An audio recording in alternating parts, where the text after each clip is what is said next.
Hola, hoy les quiero hablar de un tema que es muy importante que conozcamos, es un tema que me gusta mucho, es la sinapsis. Se lo voy a hablar muy resumido, muy breve, pero es un tema muy amplio.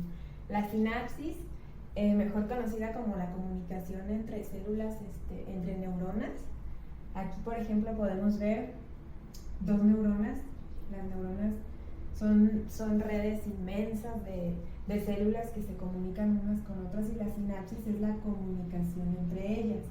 Las sinapsis, por su morfología, pueden ser sinapsis que van desde los axones, que vendrían siendo, el axón vendría siendo toda esta parte de la célula y sus terminaciones nerviosas al final, y a veces se comunican de axón a dendritas.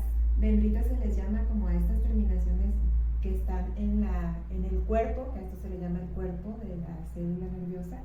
Entonces pueden ser entre axones y dendritas esta comunicación, o puede ser entre el axón y el cuerpo directamente de la neurona, o también puede ser entre axones y axones.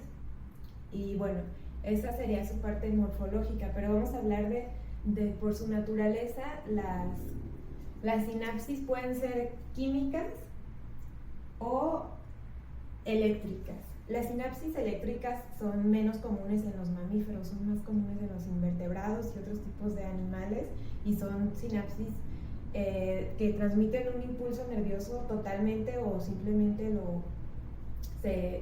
se bloquea también totalmente, y estas no necesitan neurotransmisores para llevarse a cabo. Una sinapsis eléctrica se da entre dos partes de una neurona o de una célula que están casi pegadas, y estas sinapsis se dan por unos canales entre ellas.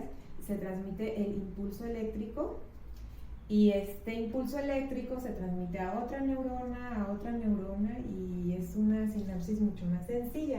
En cambio, las sinapsis que nos interesan mucho más a nosotros como humanos, y sobre todo hablando de neurotransmisores y de receptores y de fármacos y de plantas enteógenas y de todo eso que nos interesa, y de fumigantes y todo lo que me gusta aquí explicar el porqué de las cosas, pues necesitamos estudiar esta, que sería la sinapsis química.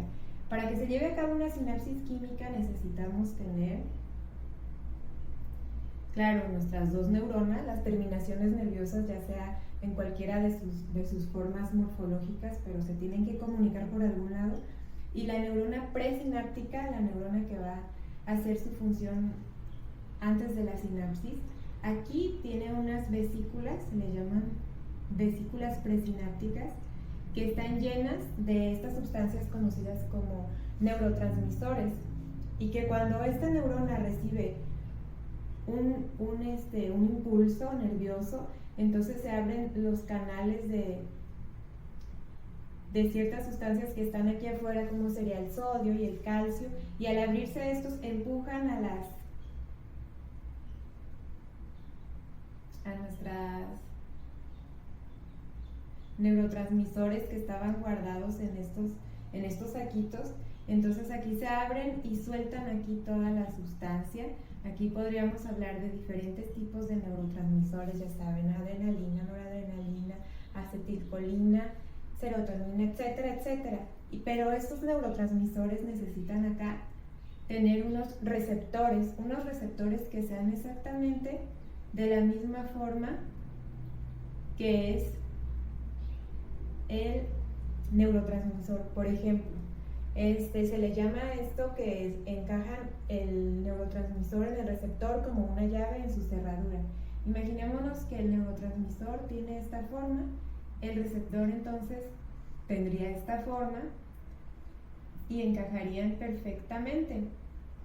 Y al encajar el neurotransmisor de la membrana de la neurona presináptica en el receptor de la neurona postsináptica, entonces se lleva a cabo un potencial de acción que abre los canales para que aquí entren las diferentes moléculas, les digo sodio, calcio, o entre otras, para que al entrar estas se despolarice, porque aquí afuera la polaridad es diferente de aquí adentro, pero al estas hacer su función y abrir los canales, se despolarizan las membranas de las neuronas y se lleva a cabo un potencial de acción que se transmite a otra y a otra y a otra neurona.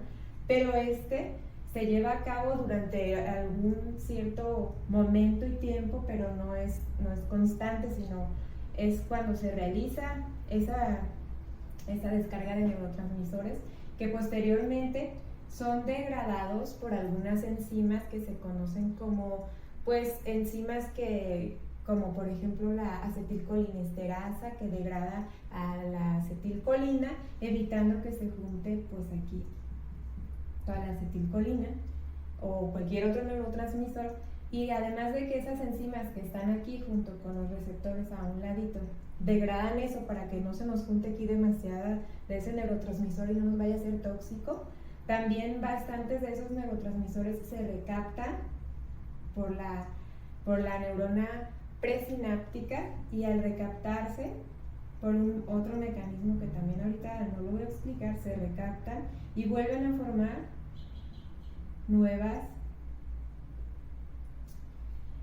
nuevos saquitos llenos de neurotransmisores que van a volver a salir cuando haya otro potencial de acción, y esta función se va a seguir realizando normalmente. Y así es, a grandes rasgos, ojalá y no haya sido muy enredoso, la función que se lleva a cabo con los neurotransmisores en la sinapsis química.